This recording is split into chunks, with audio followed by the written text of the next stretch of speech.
ఈరోజు మనమొక అద్భుతం గురించి మాట్లాడుకోబోతున్నాం. అదే ఎల్లోరాలోని కైలాస దేవాలయం. ఇది మామూలు నిర్మాణం కాదు, ఏకంగా ఒకే పర్వతాన్ని తొలిచి కట్టిన గుడి. ఈ మధ్య ఈ గుడి గురించి ఇంతగా ఎందుకు మాట్లాడుకుంటున్నారు? దానికొక కారణం ప్రముఖ వ్యాఖ్యాత జో రోగన్. ఆయనేమన్నారంటే, ఆలయం మొత్తం ఒక పర్వతం నుండి పూర్తిగా చెక్కబడింది అని. ఈ ఒక్క మాట ప్రపంచవ్యాప్తంగా చాలామందిలో కొత్త ఆసక్తిని రేకెత్తించింది. సరే, మరింకా ఆలస్యమెందుకు? అసలీ గుడి ప్రత్యేకతేంటో, దాని వెనకున్న రహస్యమేంటో కాస్త లోతుగా చూద్దాం. ఒక్కసారి ఆలోచించండి. ఈ ఆలయాన్ని చెక్కడానికి దాదాపు 2 లక్షల టన్నుల రాయిని తొలిచారట. ఆ బరువు ఎంతుంటుందో తెలుసా? దాదాపు 40,000 ఏనుగుల బరువుతో సమానం. లేదా ఇప్పటి లెక్కల్లో చెప్పాలంటే 10,000 ఆధునిక ట్రక్కులు మోయాల్సినంత బరువు. ఇక్కడే అసలు ప్రశ్న మొదలవుతుంది. అంత భారీ మొత్తంలో తీసిన రాయంతా ఏమైంది? ఆ చుట్టుపక్కల ఎక్కడా దాని ఆనవాళ్లు కూడా లేవు. ఈ ఒక్క మిస్టరీనే ఎన్నో కథలకు, సిద్ధాంతాలకు దారితీసింది. ఈ ఆలయ నిర్మాణంలో అసలు అద్భుతమేంటంటే దాన్ని కట్టిన విధానం. చూడండి, మామూలుగా ఏదైనా కట్టాలంటే ఏం చేస్తాం?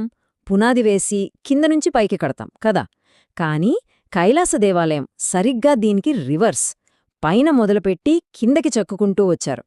ఇది మామూలు ఆలోచన విధానానికి పూర్తిగా విరుద్ధం.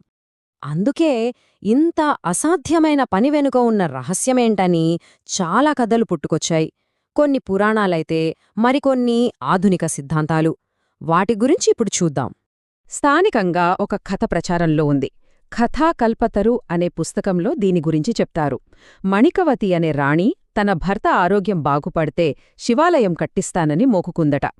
అప్పుడు కోకాస అనే శిల్పి కేవలం వారంలోనే ఆలయ శిఖరం కనిపించేలా చేస్తానని చెప్పి పైనుంచి కిందకు చెక్కే ఈ అద్భుతమైన పద్ధతిని సూచించాడట. సరే, ఇక గ్రహాంతరవాసులు కట్టారని చెప్పేవాళ్ల వాదనేంటో చూద్దాం. వాళ్లు ప్రధానంగా 3 విషయాలు చెప్తారు. 1, పైనుంచి కిందకు చెక్కడం మనుషులకు అసాధ్యమని. 2, గుడిలో కిన్నరులు, యక్షులు లాంటి ఎగిరే జీవుల శిల్పాలున్నాయని. 3, గుడి గోపురం అచ్చం ప్రాచీనకాలం నాటి విమానంలా ఉందని. కాని ఈ విమానాల కథకి ఒక సైంటిఫిక్ కౌంటర్ కూడా ఉంది. 1974లో మన Indian institute of science aerospace ఇంజనీర్లు ఒక అధ్యయనం చేశారు. వాళ్లు తేల్చి చెప్పిందేంటంటే, పురాణాల్లో చెప్పిన రుక్మ విమానం లాంటివి నిజమైన సైన్స్ ప్రకారం గాల్లో ఎగరడం అసాధ్యమని. సరే, ఈ కథలు, సిద్ధాంతాలు పక్కన పెడితే చరిత్ర ఏం చెప్తోంది?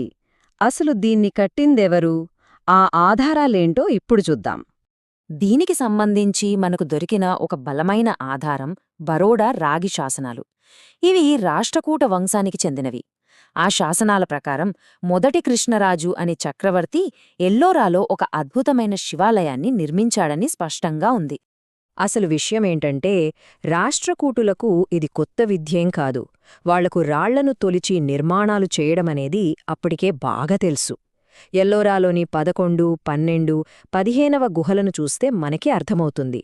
అంటే కైలాసాలయమనేది వారి తరతరాల నైపుణ్యానికి ఒక పరాకాష్ఠ అనమాట. అంటే ఇక్కడ అర్థం చేసుకోవాల్సిందేంటంటే, ఈ అద్భుతం వెనుక ఉన్నది గ్రహాంతరవాసులు కాదు, మన పూర్వీకుల అద్భుతమైన ఇంజనీరింగ్ నైపుణ్యం. అసలు వాళ్లు దీన్ని ఎలా సాధించారో వింటే ఇంకా ఆశ్చర్యపోతారు. వాళ్లు వాడిన పద్ధతి చాలా సింపుల్, కాని చాలా తెలివైనది. ముందుగా ఒకే రాతితో ఉన్న గట్టి బసాల్టు కొండను ఎంచుకున్నారు. తర్వాత ఆలయం ఎంతవరకు కావాలో అంతవరకు 3 వైపులా లోతైన కందకాలు తవ్వారు. ఇప్పుడు మధ్యలో ఒక పెద్ద రాతి దిమ్మె మిగిలింది కదా, ఆ దిమ్మె పైభాగం నుండి, అంటే గోపురం నుండి చెక్కుకుంటూ కిందకు వచ్చారు. దీనివల్ల వాళ్లకు పరంజా అంటే స్కాఫోల్డింగ్ అవసరమే రాలేదు. శ్రమ, సమయం రెండూ ఆదా అయ్యాయి.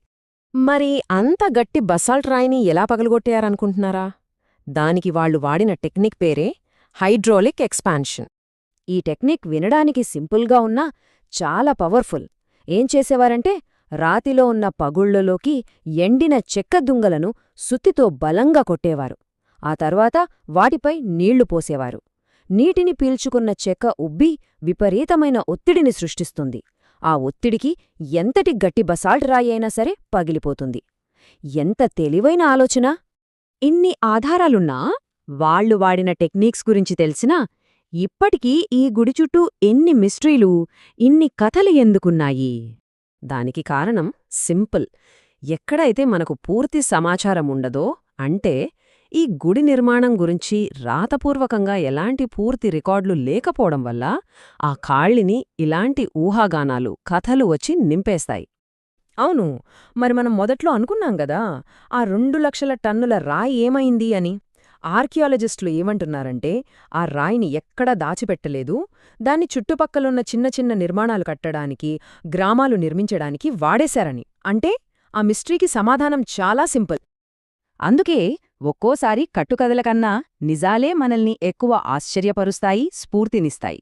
గ్రహాంతర వాసులు వచ్చి కట్టారనే కథ కన్నా మన పూర్వీకులే తమ అసామాన్య పట్టుదలతో, నైపుణ్యంతో దీన్ని సాధించారనే నిజం ఎంతో గొప్పది. కాబట్టి చివరగా ఒక్కసారి ఆలోచించండి. ఏది ఎక్కువ అద్భుతమనిపిస్తోంది? ఎక్కడ్నుంచో వచ్చిన గ్రహాంతరవాసులు దీన్ని కట్టారనా, లేక మన పూర్వీకులే వాళ్ల అపారమైన తెలివితేటలు, ఓర్పు, నైపుణ్యంతో దీన్ని సాధించారనా? ఈ నిర్మాణం మానవ సామర్థ్యానికున్న హద్దుల గురించి మనకు ఏం చెప్తుందో కదా.